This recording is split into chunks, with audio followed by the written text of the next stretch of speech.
Salut à tous. Aujourd'hui, on va parler d'un sujet qui nous concerne tous, la prise de décision. Que ce soit pour choisir votre prochain voyage, changer de carrière ou simplement décider quoi manger ce soir, on prend des centaines de décisions chaque jour. Vous vous êtes déjà retrouvé paralysé devant un choix important? Vous n'êtes pas seul. En fait, la science nous montre que plus nous avons d'options, plus il devient difficile de décider. C'est ce qu'on appelle le paradoxe du choix. Mais ne vous inquiétez pas, je vais vous partager des techniques efficaces pour prendre de meilleures décisions, plus rapidement et avec plus de confiance. Première chose à comprendre, notre cerveau utilise deux systèmes pour prendre des décisions. Le système 1, rapide et intuitif, et le système 2, plus lent et analytique. L'art de la bonne décision, c'est de savoir quand utiliser lequel. Pour les décisions du quotidien, comme choisir votre tenue ou votre repas, faites confiance à votre intuition. Votre système 1 est parfaitement capable de gérer ça.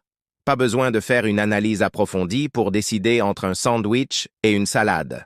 Par contre, pour les décisions importantes qui auront un impact significatif sur votre vie, prenez le temps d'activer votre système 2.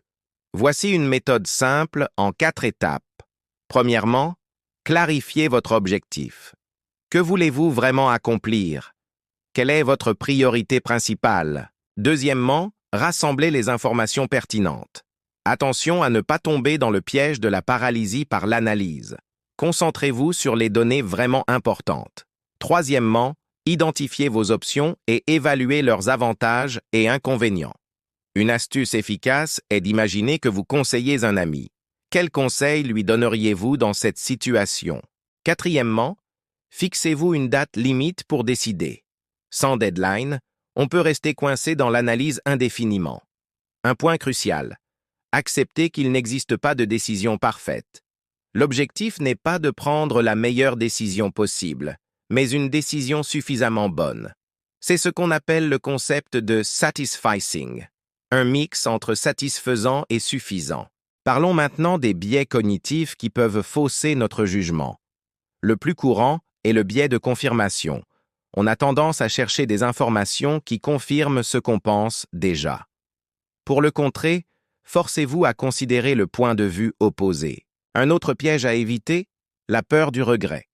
On hésite souvent par peur de faire le mauvais choix. Mais rappelez-vous, ne pas décider est aussi une décision, et souvent la pire. Une technique puissante pour les décisions complexes est la règle des 10-10-10. Posez-vous ces questions. Comment je me sentirai dans 10 minutes après cette décision? Dans 10 mois? Dans 10 ans? Cette perspective temporelle aide à prendre du recul. N'oubliez pas non plus l'importance de l'état d'esprit. Évitez de prendre des décisions importantes quand vous êtes fatigué, stressé ou émotionnellement perturbé. Le matin, après une bonne nuit de sommeil, est souvent le meilleur moment. Un conseil qui peut sembler contre-intuitif. Faites confiance à votre instinct. Même pour les décisions importantes, après avoir fait votre analyse rationnelle, écoutez votre intuition. Elle intègre souvent des informations subtiles que notre esprit conscient n'a pas remarquées. Pour les décisions en groupe, attention au phénomène de pensée de groupe. Encouragez les opinions divergentes et désignez un avocat du diable qui challengera systématiquement les idées proposées. Une autre technique efficace est d'utiliser un journal de décision. Notez vos choix importants, vos motivations et les résultats obtenus. Avec le temps, vous identifierez des patterns qui vous aideront à mieux décider. N'oubliez pas que chaque décision est une opportunité d'apprentissage. Même les mauvaises décisions nous apportent des leçons précieuses. L'important n'est pas d'avoir toujours raison, mais d'apprendre et de s'améliorer. En résumé, la clé d'une bonne prise de décision, c'est d'avoir un processus structuré tout en restant flexible. Utilisez votre raison ET, votre intuition. Acceptez l'imperfection et apprenez de chaque expérience. Si vous avez apprécié ces conseils et que vous voulez approfondir le sujet, n'hésitez pas à vous abonner à la chaîne et à activer la cloche pour ne manquer aucune vidéo. Partagez aussi vos propres techniques de prise de décision dans les commentaires. J'ai hâte de les découvrir. Merci d'avoir regardé jusqu'au bout. On se retrouve dans la prochaine vidéo pour explorer ensemble d'autres sujets passionnants.